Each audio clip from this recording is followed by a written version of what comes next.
Hi, എല്ലാവർക്കും പുതിയൊരു വീഡിയോയിലേക്ക് സ്വാഗതം. ഞാൻ കുറച്ച് ദിവസങ്ങളായിട്ട് വീഡിയോയുമായിട്ട് വന്നിട്ട് തുടർച്ചയായി വരണമെന്നൊക്കെ ആഗ്രഹിക്കുന്നെങ്കിലും പല കാരണങ്ങൾ കൊണ്ട് എനിക്ക് എൻ്റെ വീഡിയോ ഇടൽ മുടങ്ങി പോവുകയാണ്. ലോങ് വീഡിയോ, ഞാൻ ഷോർട്ട് വീഡിയോ ഒക്കെ ഇടുന്നുണ്ട്, ലൈവ് പോകുന്നുണ്ട്, പക്ഷേ ഞാൻ ലോങ് വീഡിയോ ഇടുന്നത് വളരെ മുടങ്ങി പോവുകയാണ്. ഒത്തിരി കാര്യങ്ങളൊക്കെ ഇതുപോലെ പറഞ്ഞിടാനായിട്ടൊക്കെ എനിക്കുണ്ട്, പക്ഷേ എന്തെന്നറിയില്ല. ഇനി ഞാൻ ഓരോന്നാണ് ശ്രമിക്കുന്നുണ്ട് നന്നായിട്ട് മുന്നോട്ട് കൊണ്ടുപോകാനായിട്ട് കേട്ടോ.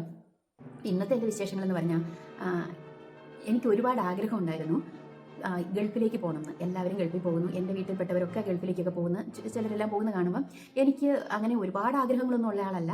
എങ്കിലും ഞാൻ ഇവരൊക്കെ പോകുന്ന കാണുമ്പോൾ ഞാൻ ഓർക്കും, ഈ ഗൾഫ് നാട്ടിൽ എനിക്കും ഒന്ന് പോകണം, എനിക്ക് എന്ന് പോകാൻ പറ്റും, അങ്ങനെ സാധിക്കുമോ?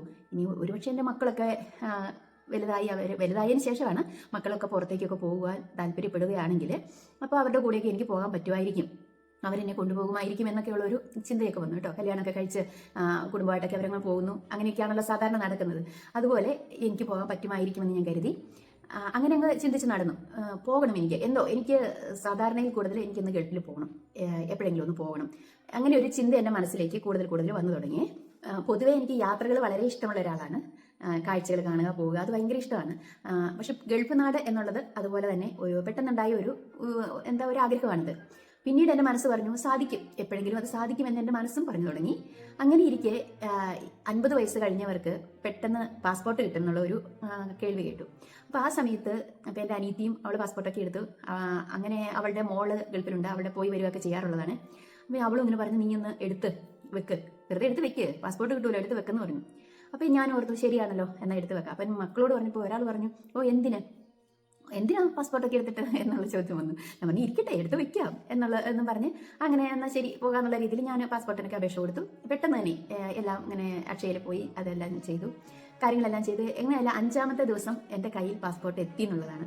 പോയതിൻ്റെ പുറകെ പിറ്റേന്ന് എല്ലാം അങ്ങനെ എല്ലാം പെട്ടെന്ന് ഓരോ ദിവസം തന്നെ 2 കൂട്ടം കാര്യങ്ങൾ സാധിച്ചു ആയിരിക്കും. അങ്ങനെ പാസ്പോർട്ടൊക്കെ പിടിച്ച് ഞാൻ ഫേസ്ബുക്കിലൊക്കെ ഒരു ഫോട്ടോ ഒക്കെ ഇട്ടു. ഫേസ്ബുക്കിൽ ഭയങ്കര ആക്റ്റീവായിരുന്നു കേട്ടോ.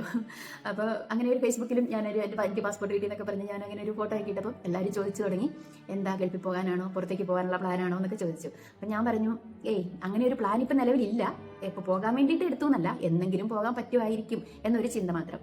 അപ്പോൾ എനിക്ക് പോകാൻ സാധിക്കും എന്നും ഉണ്ടൊരു ചിന്ത. അത് ഇപ്പോഴൊന്നും നമ്മൾ പ്രതീക്ഷിക്കുന്നില്ലല്ലോ. മക്കളൊക്കെ പോയിട്ട് അങ്ങനെ ആ വഴി കൂടെ മാത്രമേ ഞാൻ ചിന്തിച്ചിട്ടുള്ളൂ, വേറൊരു വഴി ഞാൻ ചിന്തിച്ചിരുന്നില്ല. അങ്ങനെയൊക്കെ പോകാൻ പറ്റുമായിരിക്കും. പിന്നെ ഞാൻ പാസ്പോർട്ട് എടുത്തെങ്കിൽ അതിൻ്റെ പിന്നിൽ ഒരു ദൈവത്തിൻ്റെ ഒരു ഉദ്ദേശം കൂടി ഉണ്ടെന്നുള്ളത് എനിക്ക് 100% ബോധ്യമാണ്. ഏത് കാര്യം ഞാൻ ചെയ്യുമ്പോഴും ഞാൻ അത് ചെയ്യുന്നുണ്ടെങ്കിൽ അതിൻ്റെ പിന്നിൽ ഒരു ദൈവിക ഉദ്ദേശം എൻ്റെ ജീവിതത്തിലുണ്ട്. അല്ലാതെ ഞാൻ ഒരു കാര്യവും ചെയ്തിട്ടില്ല, അത് ഉറപ്പിച്ച് എനിക്ക് പറയാൻ പറ്റുന്ന ഒരു കാര്യമാണ്. എൻ്റെ പിന്നിൽ എന്തെങ്കിലും ഒരു ദൈവത്തിൻ്റെ പരിപാടി ഉണ്ട്. അപ്പോൾ പാസ്പോർട്ട് എടുത്തപ്പോഴും എന്നോട് ചോദിച്ചവരോട് ഞാൻ അതാണ് പറഞ്ഞത്, തീരുമാനിച്ചിട്ടല്ല പോകണമെന്ന്, ഞാൻ എടുത്തു വെച്ചിട്ടുണ്ട്. പക്ഷെ ഞാൻ എടുക്കാനായിട്ട് അങ്ങനെ ദൈവം വരുത്തിയിട്ടുണ്ടെങ്കിൽ അതിൻ്റെ പിന്നിൽ ഒരു കാരണം ഉണ്ടാവും. അപ്പം ഞാൻ പോകുമായിരിക്കും, എനിക്കറിയത്തില്ല, ഞാൻ തീരുമാനിച്ചിട്ടല്ല എടുത്തിരിക്കുന്നത് എന്ന് മാത്രം പറഞ്ഞു അങ്ങനെ വെച്ചു. പിന്നെ ഞാൻ വേറെ ജോലിയും കാര്യങ്ങളൊക്കെ ആയിട്ട് ഞാൻ പോയി. അങ്ങനെയൊക്കെ ചെയ്ത് നടക്കുന്നതിൻ്റെ ഇടയിൽ പാസ്പോർട്ട് എടുത്ത് 1 മാസം കഴിഞ്ഞപ്പോൾ എനിക്കിങ്ങനെ ഒരു അവസരം വന്നു. ഇതേപോലെ ബേബി കെയർ ആണ് കേട്ടോ, ഡേ കെയർ. അങ്ങനെ അവസരം വന്നു. അപ്പോൾ പെട്ടെന്ന് ഇങ്ങനെ അതേക്കുറിച്ച് അന്വേഷിച്ച് ചോദിച്ച് അറിയുന്നവർ തന്നെയാണ് അവിടുന്ന് നമ്മളോട് പറയുന്നത്. അങ്ങനെ അതിന് പോകാമെന്നുള്ള, അതും വീട്ടിലൊക്കെ ഇത്തിരി ബുദ്ധിമുട്ടായിരുന്നു റെഡിയാക്കാനായിട്ട്. എന്തായാലും പിന്നീട് അതുകൊണ്ട് ഒരാഴ്ചയൊക്കെ കഴിഞ്ഞപ്പോൾ സെറ്റായി, പിന്നെ പോകാനുള്ള തീരുമാനമായി. അങ്ങനെ എല്ലാം റെഡിയാക്കി വെച്ച് വീണ്ടും 1 മാസത്തിന് ശേഷമാണ് പോകുന്നത്. അങ്ങനെ പാസ്പോർട്ട് എടുത്ത് എനിക്കൊന്ന് 2-2.5-3 മാസത്തിനുള്ളിൽ ഞാൻ ഇവിടുന്ന് പോയി. അത് 2020 നമ്മുടെ കോവിഡിൻ്റെ സമയത്താണ് പോകുന്നത്. മാർച്ച് 6-നാണ് ഞാൻ പോയതെന്നാണ് എനിക്ക് തോന്നുന്നത്. മാർച്ച് 6-നാണ് കയറിയത് എന്നാണ് എൻ്റെ ഓർമ്മ. അതെ, മാർച്ച് 6-ആണ്, 4-6 അങ്ങനെ കണ്ട. അപ്പോൾ എന്തായാലും ഞാൻ പോയി ഒരാഴ്ചയും കൂടെ കഴിഞ്ഞപ്പോഴത്തേനും നമ്മുടെ എയർപോർട്ടൊക്കെ അടച്ചിട്ടുണ്ട്, പിന്നെ പോകാൻ പറ്റത്തില്ലായിരുന്നു. അങ്ങനെ ഞാൻ കോവിഡുമായിട്ടല്ല പോയേ. അപ്പം ഞാൻ ആ സമയത്ത് അങ്ങനെ അവിടെ എത്തി. അലൈനിലേക്കാണ് ആദ്യം പോകുന്നത്. അപ്പം നമ്മൾ ഈ പേരുകൾ കേട്ടിട്ടുണ്ടല്ലോ, ദുബായ്, അലൈൻ, ഷാർജ, അബുദാബി എന്നെല്ലാം കേട്ടിട്ടുണ്ട്. ഇതൊക്കെ എവിടെ കിടക്കുന്നതെന്നൊന്നും നമുക്ക് അറിയത്തില്ലല്ലോ. എന്തായാലും അങ്ങനെ അവിടെ ചെന്ന് ഭയങ്കര ഒരു സന്തോഷത്തിൻ്റെ ദിവസങ്ങളായിരുന്നത്, സമയങ്ങളായിരുന്നു. ഈ ഫ്ലൈറ്റിലുള്ള യാത്രയൊക്കെ ആദ്യമായിട്ടല്ലേ ഫ്ലൈറ്റിൽ കയറുന്നത്. പിന്നെ അതാണെങ്കിൽ എൻ്റെ മോൻ്റെ കൂട്ടുകാരായിരുന്നു ആ എയർപോർട്ടിൽ വർക്ക് ചെയ്യുന്നത്, എറണാകുളത്ത് നിന്നാണ് കയറുന്നതൊക്കെ. എനിക്കാണെങ്കിൽ ഫ്രണ്ട് സീറ്റ് എന്ന് വെച്ചാൽ 1A ആണ് എനിക്ക് കിട്ടിയ സീറ്റ്. അപ്പോൾ ഈ മോൻ്റെ കൂട്ടുകാരനായിരുന്നു ഈ കാര്യങ്ങളെല്ലാം എനിക്ക് ചെയ്തു തരുന്നത്. ഞാൻ പോകേണ്ട ഫ്ലൈറ്റിൻ്റെ പുറത്തുള്ള കാര്യങ്ങളെല്ലാം ചെയ്യുന്ന ഓഫീസറാണ് ഈ മോന്. എയർപോർട്ടിൽ കയറിയപ്പോൾ മുതലുള്ള എല്ലാ കാര്യങ്ങളും ചെയ്ത് ഈ ഫ്ലൈറ്റ് കയറുന്നോടം വരെ ഉള്ള കാര്യങ്ങളെല്ലാം ചെയ്യാനായിട്ട് ചെക്കിങ്ങിൻ്റെ സമയത്ത് മുഴുവനും ഇവനാണ് എൻ്റെ കൂടെ ഉള്ളത്. അതുകൊണ്ട് എനിക്കൊന്നും അറിയത്തില്ല, ഞാനൊന്നും അറിയുന്നില്ല. എല്ലാം ഇവൻ ഇങ്ങനെ ചെയ്ത് ആൻറ്റി അങ്ങനെ ചെയ്യും, ആൻറ്റി ഇങ്ങനെ ചെയ്യുമെന്ന് പറയും. ഞാൻ ആ പുറകെ പോകുന്നു, ചെയ്യുന്നു മാത്രം. അപ്പോൾ ഇവൻ തന്നെ എൻ്റെ അടുത്ത് പറഞ്ഞായിരുന്നു, ഈ സീറ്റ് കിട്ടാൻ ബുദ്ധിമുട്ടാണെന്ന്, 1A കിട്ടാനായിട്ട് ബുദ്ധിമുട്ടാണ് ആൻറ്റിക്ക് അതാണ് കിട്ടിയിരിക്കുന്നത്, നല്ല സീറ്റാണ് കേട്ടോ, ഇങ്ങനെ പറഞ്ഞു. എനിക്കതിനെക്കുറിച്ചൊന്നും അറിയത്തില്ലല്ലോ, ഈ നല്ല സീറ്റ് എന്ത്, അല്ല ഈ 1Aയുടെ മാഹാത്മ്യം എന്താണെന്നൊന്നും എനിക്കറിയത്തില്ല. അപ്പം ഞങ്ങളിങ്ങനെ പോയി അവിടെ എന്നെ അവിടെ വരെ കൊണ്ടിരുന്നു. പിന്നെ അവൻ അവിടുത്തെ ജോലി ആയതുകൊണ്ട് ഇവൻ എൻ്റെ അടുത്ത് വർത്തമാനം പറഞ്ഞുകൊണ്ട് നിൽക്കുന്നു. അപ്പം മറ്റുള്ള ആൾക്കാർ കാണുമ്പോൾ വന്ന് അവർ വലിയ കാര്യമായിട്ട് എന്നോട് ചോദിക്കും, ഈ ഓഫീസർ ആരാ നിങ്ങളുടെ എന്ന് ഞാൻ പറഞ്ഞു, എൻ്റെ മോൻ്റെ കൂട്ടുകാരനാണെന്നൊക്കെ പറഞ്ഞ്.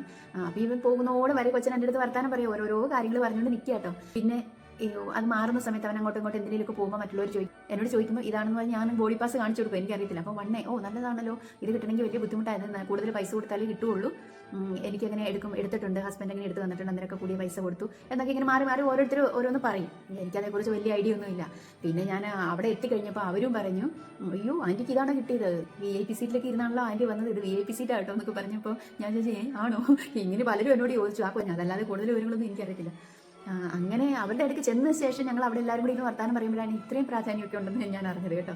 എന്തായാലും എനിക്കങ്ങനെ അടിപൊളിയായിട്ട് പോകാനായിട്ട് പറ്റി. 2 ജനൽ, എന്താ വിൻഡോ, അതെ ജനല 2 എണ്ണം ഉണ്ട്. അപ്പോൾ എനിക്ക് ഇങ്ങനെ നോക്കിയാലും ഭയങ്കര രസം. ഞാൻ ഫുള്ള് വീഡിയോ എടുത്ത് അങ്ങനെയാണ് ഞാൻ പോകുന്നത്. ആദ്യത്തെ കാഴ്ചയിൽ കണ്ണടച്ചിട്ടില്ല, പകലുമാണ്. ഇങ്ങനെ അത് ഞാൻ മറക്കാത്തൊരു അനുഭവം കേട്ടോ, ആ ഫ്ലൈറ്റ് യാത്രയിൽ. അത് അനുഭവിച്ച് മാത്രമേ അറിയാൻ പറ്റത്തുള്ളൂ കേട്ടോ. അത് എനിക്ക് അത്രയ്ക്കും പ്രിയപ്പെട്ടതാണ്, എനിക്ക് അത്രയ്ക്കും പ്രധാനമാണ് ആ യാത്ര കേട്ടോ. അപ്പം ഞാനിങ്ങനെ എല്ലാം ആസ്വദിച്ച് പോവുകയാണ്. എന്തായാലും ഇതെല്ലാം കഴിഞ്ഞ് നല്ല സുഖകരമായിട്ട് ഫ്ലൈറ്റിൽ ഇരുന്ന് പോയി. എനിക്കൊരു പേടിയോ ഒന്നുമില്ല, ഞാനിങ്ങനെ ഇതൊക്കെ ആസ്വദിച്ചിരിക്കും. പക്ഷെ ഞാൻ ഇങ്ങനെയും കൂടി ചിന്തിക്കും, ഇതിൻ്റെ കടലിൻ്റെ മുകളിലേക്ക് പോകുമ്പോൾ ഇതിൻ്റെ മുകളിൽ നിന്നെങ്ങാനും ഈ ഫ്ലൈറ്റിന് എന്തെങ്കിലും സംഭവിച്ചു, ഓരോ നമ്മൾ അപകടം ചെയ്യും, എല്ലാം വെള്ളത്തിലോ, ഇങ്ങനെയൊക്കെ ആലോചിച്ചാണ് ഞാൻ അവിടെ ഇരിക്കുന്നത് തന്നെ. ഓരോന്നെങ്കിലും ചിന്തിക്കും, നമ്മളതൊന്നും ചിന്തിക്കുന്നില്ല, ഇത് വേറൊന്നും നമുക്ക് എന്തെങ്കിലും ഒന്നും അങ്ങനത്തെ പേടിയില്ലാത്തതുകൊണ്ടായിരിക്കാം ഞാൻ ഇങ്ങനെയൊക്കെ ആലോചിക്കുന്നത് കേട്ടോ അതിനകത്തിരുന്ന്. അല്ലാത്തവർ ചിലപ്പോൾ അങ്ങനെ ഓർത്താൽ തന്നെ ചിലപ്പോൾ അറ്റക്ക് വന്ന് മരിക്കാൻ സാധ്യതയുണ്ട്. എന്തായാലും ഞാൻ അങ്ങനെ ദുബായിലാണ് ഇറങ്ങിയത്. വളരെ വളരെ സന്തോഷമായിരുന്നു കേട്ടോ. അവിടെ ചെന്ന് ആദ്യമായിട്ട് നമ്മൾ അവിടേക്ക് ഒന്ന് കാണുമ്പോഴത്തേ ആ ഒരു സന്തോഷമൊന്നും പറയാൻ പറ്റില്ല. ഞാനത് എന്നോ നടക്കും, എന്നെങ്കിലും സാധിക്കുമെന്ന് വിചാരിച്ചിരുന്ന ഒരു കാര്യമാണ്. പക്ഷെ നടക്കുമെന്നൊരു ഉറപ്പ് എൻ്റെ മനസ്സിലുണ്ട്. അങ്ങനെ അത് പെട്ടെന്ന് തന്നെ സാധിച്ച് ഞാൻ പോവുകയാണ്. അതിൻ്റെ എല്ലാം പിന്നിൽ ദൈവം ആണ് പ്രവർത്തിക്കുന്നത്, എനിക്ക് നല്ല ബോധ്യമുണ്ട്. തക്ക സമയത്ത് ദൈവം എന്നെ ഇവിടുന്ന് അങ്ങോട്ട് കയറ്റി വിട്ടു, അത്രേ എനിക്ക് പറയാനുള്ളൂ. അങ്ങനെ ഇനി പോയി. എന്തായാലും വളരെ മനോഹരമായ അവർ കൂട്ടാനായിട്ട് ആൾ വന്നു. പിന്നെ എൻ്റെ ഈ പൊക്കത്തിനും ഒക്കെ അനുസരിച്ച് നമ്മൾ തമ്മിൽ കണ്ടിട്ടില്ലെങ്കിലും ഫോട്ടോയൊക്കെ അയച്ച് കണ്ടിട്ട് വെളിച്ചത്തിൽ അവരെന്നെ വേഗം തിരിച്ചറിഞ്ഞു. അങ്ങനെ വളരെ സുരക്ഷിതമായിട്ട് ഞങ്ങൾ അവിടെ എത്തി. സന്തോഷമായി. ഞങ്ങൾക്ക് അറിയുന്ന ഒരു വീട്ടിലേക്കാണ് പോയതൊക്കെ. അങ്ങനെ ഞങ്ങൾ വളരെ സന്തോഷിച്ചിരുന്നു. ഇപ്പോഴത്തേനും അവിടുത്തെ തണുപ്പും അയ്യോ ഭയങ്കര പ്രയാസം, വിറയ്ക്കുകയാണ് തന്നെ. അന്ന് തണുപ്പിൻ്റെ സമയമാണ്, മാർച്ചല്ലേ, നല്ല തണുപ്പിൻ്റെ നേരം. പിന്നെ 2-3 ദിവസം കൊണ്ടൊക്കെ ഞാൻ അവിടേക്ക് നിൽക്കുമ്പോഴത്തേക്കും ഞാൻ ഇവിടെ നിന്ന് പോകാൻ രക്ഷയുണ്ടെന്ന് തോന്നുന്നില്ല. കാലുവേദന, മുട്ടുവേദന, അങ്ങനെ ഭയങ്കര പ്രയാസം. പക്ഷേ ഒരു 15-ാം തീയതിയോട് കൂടി എല്ലാം മാറി മറിഞ്ഞ് ചൂടൊക്കെ തണുപ്പൊക്കെ മാറി. പിന്നെ ഞാൻ തന്നെ ആകെ മാറി. അങ്ങനെ വളരെ ഇതായിട്ട് അങ്ങനെ ഉള്ള നാളുകൾ പിന്നെ മുമ്പോട്ട് പോയി. അതായത് 4 മാസം കഴിഞ്ഞ് തിരിച്ച് പോരണം എന്നൊക്കെ ഉണ്ടായിരുന്നു. പക്ഷെ 4 മാസം കൊണ്ട് വീണ്ടും എനിക്ക് എന്താ പറയുക, അവിടെ ചെന്ന് ഒത്തിരി ആളുകളുമായിട്ട് നല്ല കോൺടാക്റ്റായി. ചില ജോബ് ഗ്രൂപ്പുകളിലേക്കൊക്കെ കയറാൻ പറ്റി. അങ്ങനെയൊക്കെ ഒരുപാട് പേരെ കണ്ടുമുട്ടി. ഞങ്ങളുടെ പിന്നെയും നമ്മൾ വേറെ പല ജോലി സ്ഥലങ്ങളിലേക്ക് മാറി. ദുബായിൽ പോയി. ഞാനൊരു 4 മാസം അബർ ദുബായിലുണ്ടായിരുന്നു. അതൊക്കെ ഭയങ്കര സന്തോഷമായിരുന്നു. കോവിഡിൻ്റെ സമയത്തല്ലേ, പുറത്ത് പോവുകയും ഒക്കെ ഭയങ്കര രസമുള്ള അബർ ദുബായിൽ 4 മാസം എന്ന് പറയുന്നത് അടിച്ച് പൊളിച്ച് നടന്ന ഞങ്ങൾ ജോലിയുണ്ട്, ജോലിയുടെ കൂടെ ഈ ഭയങ്കര അടിച്ച് പൊളിച്ച് പോയി എന്ന് പറയാം. അതേപോലെ സ്ഥലങ്ങൾ കാണാൻ പോവുക ഒക്കെ. ഈ നിറയെ തിക്കും തിരക്കുമാണ്, കോവിഡാണ്, മാസ്ക് കൂട്ടെല്ലാം പോവുകയൊക്കെ ചെയ്യും. അങ്ങനെ ഒക്കെ നല്ല രസകരമായ നാളുകളായിരുന്നു എന്ന് പറയുന്നത്. പിന്നീട് മുഴുവൻ ഞാൻ അബുദാബിയിലായിരുന്നു കേട്ടോ. 5 വർഷത്തിനടുത്ത് ഞാൻ അവിടെ ഉണ്ടായിരുന്നു. പിന്നെ ഒത്തിരി നമ്മുടെ എമിറേറ്റ്സുകളെല്ലാം പോയി കണ്ടു. ഞാനിങ്ങ് പോരുന്നതിന് മുമ്പായിട്ട് പിന്നെയുള്ള ആഗ്രഹമായിരുന്നു 7 എമിറേറ്റ്സിലും പോകണമെന്ന്. 7 എമിറേറ്റ്സ്. അതിൻ്റെ ഇടയിൽ ഞാനിപ്പോൾ ദുബായ്, അബുദാബിയിലാണ്. പിന്നെ ദുബായ് കണ്ടു. ദുബായിൽ ഒരുപാട് സ്ഥലത്ത് ഞാൻ പോയി കണ്ടു. പിന്നെ ഷാർജയല്ല, ഇവിടെ പോയി അലൈൻ കണ്ടു. അലൈനും ഒരു 2-3 പ്രാവശ്യം അങ്ങനെ കറങ്ങിയൊക്കെ കണ്ടിട്ടുണ്ട്. പിന്നെ ബാക്കി എമിറേറ്റ്സുകളുണ്ടല്ലോ 4 എണ്ണം, അവിടെ പോകണം എന്നുള്ള വലിയ ആഗ്രഹമായിരുന്നു. അതിൻ്റെ ഇടയിൽ എനിക്ക് അറിയാവുന്ന ഒരു കൊച്ച് ഉള്ളത് കൊണ്ട് അവിടെ ഞാൻ ഒരിടത്ത് പോയിട്ടുണ്ടായിരുന്നു, ഉമ്മൽക്കോയ് എന്ന് പറഞ്ഞ സ്ഥലത്ത് പോയിട്ടുണ്ടായിരുന്നു. പിന്നെയും ബാക്കി 3 സ്ഥലങ്ങൾ കാണാനുണ്ടായിരുന്നു. അങ്ങനെ അതും പോകണം. അങ്ങനെ 7 എമിറേറ്റ്സും പൂർത്തിയാക്കിയിട്ട് അവിടെ നിന്ന് തിരിച്ചു പോരൂ എന്ന് എനിക്കും ഉണ്ടായിരുന്നു ഒരു നിർബന്ധം. അങ്ങനെ ആഗ്രഹം ഉണ്ടായിരുന്ന മറ്റൊരു സ്ഥലമാണ് ഒമാൻ എന്ന് പറയുന്നത്. സലാല എന്ന് പറയുന്ന സ്ഥലമൊക്കെ ഭയങ്കര നല്ലതാണെന്നൊക്കെ പറയുന്നതായിട്ട് ഒമാനിലൊന്ന് പോകണമെന്ന് ആഗ്രഹം ഉണ്ടായിരുന്നു. അത് സാധിച്ചില്ല കേട്ടോ. തിരിച്ചു പോരുന്നതിന് മുമ്പ് ഒമാനിൽ പോകാൻ പറ്റിയില്ല. നമ്മൾ ഒരു ആഗ്രഹം സാധിച്ച് ഒരിടത്ത് ചെന്ന് കഴിയുമ്പോഴേക്കും നമുക്ക് അതിൽ കൂടി ആഗ്രഹങ്ങൾ വരും. അത് നമുക്ക് സാധിക്കും, പതുക്കെ നമുക്കതെല്ലാം സാധിക്കും ഉള്ളതാണ്. ഇനി എപ്പോഴെങ്കിലും ഞാൻ ഒമാനിൽ പോകും കേട്ടോ. പോകണം എന്നുള്ളതാണ്. ഈ മരിച്ചില്ലെങ്കിൽ പോകാൻ പറ്റും എന്നുള്ളതാണ് എൻ്റെ ഒരു പ്ലാൻ. അതുപോലെ എന്നെ പോലെ ഗൾഫ് നാടുകളൊക്കെ ഒന്ന് കാണണമെന്ന് ആഗ്രഹിക്കുന്ന ആളുകളുണ്ടെങ്കിൽ അവരോട് ഞാൻ പറയാം, നമ്മൾ ആഗ്രഹിക്കുക, നന്നായിട്ട് ആഗ്രഹിക്കുക കേട്ടോ. എനിക്ക് പോകാൻ പറ്റുമോ, ഞാൻ ചിന്തിച്ചതുപോലെ നിങ്ങളും ചിന്തിക്കുക. എന്നിട്ട് നമ്മൾ പോകാനുള്ള എന്തെങ്കിലും വഴികളുണ്ടെങ്കിൽ അത് നോക്കുക.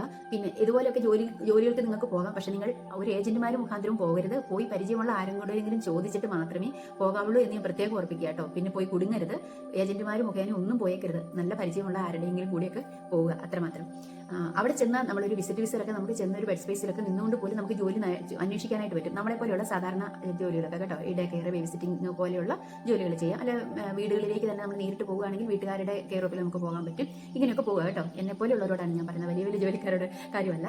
അപ്പോൾ അങ്ങനെയൊക്കെ നമുക്ക് ബ്യൂട്ടീഷ്യൻ അങ്ങനെയൊക്കെയുള്ളവർക്ക് അത്യാവശ്യം നമുക്ക് ഇങ്ങനെ പോയിട്ട് നിന്ന് ജോലിയൊക്കെ കണ്ടുപിടിക്കാനായിട്ട് പറ്റും കേട്ടോ. പിന്നെ നമ്മൾ ആഗ്രഹങ്ങൾ ഇങ്ങനെ എന്താ പറയുക, മനസ്സിൽ വെച്ചുകൊണ്ട് വെറുതെ എന്നെ കൊണ്ട് പറ്റില്ല എന്ന് ചിന്തിക്കേണ്ട. നമ്മളെ കൊണ്ട് സാധിക്കുമെന്ന് നമ്മൾ വിചാരിക്കുക. പോകണം എന്നുള്ളൊരു ആഗ്രഹം ഉണ്ടാകണം കേട്ടോ. ചിലർക്ക് അങ്ങനെയുള്ള ആഗ്രഹങ്ങളൊന്നുമില്ല. എനിക്ക് ഇവിടെ അങ്ങ് കഴിഞ്ഞാൽ മതി, എനിക്ക് ഇവിടെ അങ്ങ് തീർന്നാൽ മതി എന്ന് വിചാരിക്കുന്നവരാ. നമുക്ക് എന്തെങ്കിലുമൊക്കെ വേണ്ടേ ഒരു ഇത്. നമ്മൾ ഈ ലോകത്ത് ജീവിക്കുമ്പോൾ ഈ ലോകമൊക്കെ ഒന്ന് കണ്ടു കേട്ടൊക്കെ ജീവിച്ചിരിക്കുന്ന സമയം പറ്റുന്നവർക്ക് പോയി കാണാമല്ലോ, പറ്റുന്ന പോലെയൊക്കെ. എനിക്ക് സമ്പത്തുണ്ടായിട്ടൊന്നും അല്ല, നമ്മൾ അങ്ങനെ സമ്പത്തുണ്ടായി കൂട്ടി വെച്ചിട്ട് ഒരു പ്രയോജനവും ഇല്ല താനും. അത്യാവശ്യം ജീവിക്കാനായിട്ട് വേണം. ഉള്ളതുകൊണ്ടൊക്കെ നമ്മൾ അത്യാവശ്യം സന്തോഷമായിട്ടും നമുക്ക് കാണാനുള്ള ആഗ്രഹങ്ങളൊക്കെ ആഗ്രഹിച്ച സ്ഥലങ്ങളൊക്കെ പോയി കാണുകയും ചെയ്യാം. പിന്നെ ഇതിനെല്ലാം നമുക്ക് പിന്നീട് ദൈവത്തിന്റെ ഒരു അനുഗ്രഹവും കൂടി ഉണ്ടാവണം എന്നാണ് ഞാൻ വിശ്വസിക്കുന്നത്. അതെല്ലാം കൂടി ചേരുമ്പോഴാണ് നമുക്ക് സാധിക്കുന്നത് കേട്ടോ. എല്ലാം സാധിക്കും. നമ്മൾ നല്ല മനുഷ്യരായിട്ടിരിക്കുക, നമ്മുടെ ഹൃദയം നല്ലതായിട്ടിരിക്കുക. നമ്മളെ മനുഷ്യർ പറ്റിച്ചാലും വേദനിപ്പിച്ചാലും നമ്മൾ സ്വസ്ഥരായിട്ടിരിക്കുക കേട്ടോ. നമുക്ക് പിന്നെ ഒരു വശത്തോടെ ഒരു നന്മ ദൈവം തരാതിരിക്കില്ല കേട്ടോ. അപ്പോൾ ഇനി ഒരുപാട് കാര്യങ്ങളൊക്കെ പറയാനുണ്ട് എനിക്ക്. ഇനിയും എനിക്ക് അബുദാബിയിൽ നിന്ന് കാര്യങ്ങൾ പറയാനുണ്ട്. അതൊക്കെ ഞാൻ പിന്നെ ഓരോരോ സാഹചര്യങ്ങളിൽ പറയാം കേട്ടോ. അവിടെ കിട്ടിയ അനുഭവങ്ങളും കാര്യങ്ങളും ഒക്കെ ഞാൻ ഇനിയും നിങ്ങളുടെ അടുത്ത് പറയാം. പിന്നെ ഞാൻ നിങ്ങൾക്ക് ഇതുപോലെ പുറത്തേക്ക് പോകാൻ പറ്റാതെ ഇപ്പോൾ അബുദാബി, ദുബായ്, ഇങ്ങനെയൊക്കെ ഷാർജ, ഇങ്ങനെയുള്ള സ്ഥലങ്ങളിലൊക്കെ ഞാൻ യാത്ര ചെയ്തതിൻ്റെ ലൈവ് ഇട്ടിട്ടുണ്ട് ഒരുപാട്. അപ്പോൾ ലൈവിൽ നിങ്ങൾക്ക് കാണാൻ പറ്റും എൻ്റെ വീഡിയോസ്. ആ സ്ഥലങ്ങളൊക്കെ ലൈവിൽ കാണാം. പിന്നെ വീഡിയോ ഇട്ടിട്ടുണ്ട്. അജ്മാൻ്റെ ഉണ്ട്, അലൈൻ്റെ ഉണ്ട്, അബുദാബിയിലെ കുറേ സ്ഥലങ്ങളിൽ കൂടെ പോയതിൻ്റെ ഒക്കെ ഉണ്ട്. പിന്നെ മറ്റ് സ്ഥലങ്ങളുടെ 2-3 വീഡിയോയും കൂടി ഇടാനുണ്ട്. അത് ഞാൻ പുറകാലം ഇടുന്നതാണ്. അപ്പോൾ നിങ്ങൾ എൻ്റെ ചാനലിൽ കയറി ഞാനിങ്ങനെ യാത്ര ചെയ്ത ഗൾഫ് UAE യാത്ര ചെയ്ത പല സ്ഥലങ്ങളുടെയും ബുർജ് ഖലീഫ അതിലേക്ക് പോയ മെട്രോയ്ക്ക് യാത്ര ചെയ്യുന്നതിൻ്റെ ഒക്കെ ലൈവുകളൊക്കെ ഉണ്ട് കേട്ടോ. അതൊക്കെ നിങ്ങൾ എടുത്ത് കാണുക. അതൊക്കെ അതിൻ്റെ പുറത്ത് എഴുതിയിട്ടുമുണ്ട്, അല്ല ടൈറ്റിലൊക്കെ എഴുതിയിട്ടുണ്ട്. ഇന്ന സ്ഥലം, യാത്ര ചെയ്ത സ്ഥലങ്ങളെക്കുറിച്ചൊക്കെ അവിടെ എഴുതിയിട്ടുണ്ട്. അപ്പോൾ നിങ്ങൾക്ക് അത് കണ്ടുപിടിച്ചിട്ട് കാണാൻ പറ്റും. നിങ്ങൾ ആ വീഡിയോയും കൂടി എടുത്ത് കാണണമെന്നും കൂടി ഞാനിപ്പോൾ ഓർപ്പിക്കാം കേട്ടോ. വീഡിയോ ഉണ്ട്, ലൈവ് ഉണ്ട്. അതൊക്കെ നിങ്ങൾ കാണുക. അങ്ങനെ ആ സ്ഥലങ്ങളൊക്കെ കാണുമ്പോൾ നിങ്ങൾക്ക് പോകാനുള്ള ആഗ്രഹമൊക്കെ ഉണ്ടാകും. അപ്പോൾ ശരി, അതും കൂടെ നിങ്ങൾ കാണണമെന്ന് ഞാൻ ഓർപ്പിച്ചതാണ് കേട്ടോ. അപ്പോൾ ഇനി തുടർന്ന് ഞാൻ വീഡിയോ തുടർച്ചയായിട്ട് ഇടണമെന്നാണ് ആഗ്രഹിക്കുന്നത്. നിങ്ങളെല്ലാവരും എൻ്റെ കൂടെ ഉണ്ടാവണം. എൻ്റെ വീഡിയോ നിങ്ങൾ കണ്ട് സപ്പോർട്ട് ചെയ്തെങ്കിൽ മാത്രമേ എനിക്ക് ഇതുകൊണ്ട് പ്രയോജനമുള്ളൂ. നിങ്ങൾ കാണുന്നില്ലെങ്കിൽ പിന്നെ ഞാൻ വീഡിയോ ഇട്ടിട്ട് കാര്യമില്ലല്ലോ. അതുകൊണ്ട് എൻ്റെ വീഡിയോ നിങ്ങൾ ഈ വീഡിയോ കാണുമ്പോൾ മറ്റു വീഡിയോകളും കാണുന്ന അർമേനിയയിലെ നല്ല സുന്ദരമായ കാഴ്ചകളൊക്കെ ആയിട്ട് ഞാൻ അടുത്ത ദിവസം ഞാനിങ്ങനെ അർമേനിയയിലെത്തി എന്നുള്ളതിനെക്കുറിച്ച് വീണ്ടും മറ്റു വിശേഷങ്ങളുമായിട്ട് ഞാൻ കടന്നു വരുന്നതാണ്. അപ്പോൾ ഇനിയും മറ്റൊരു വീഡിയോയുമായി ഞാൻ വരുന്നത് വരെ എല്ലാവർക്കും ടാറ്റാ.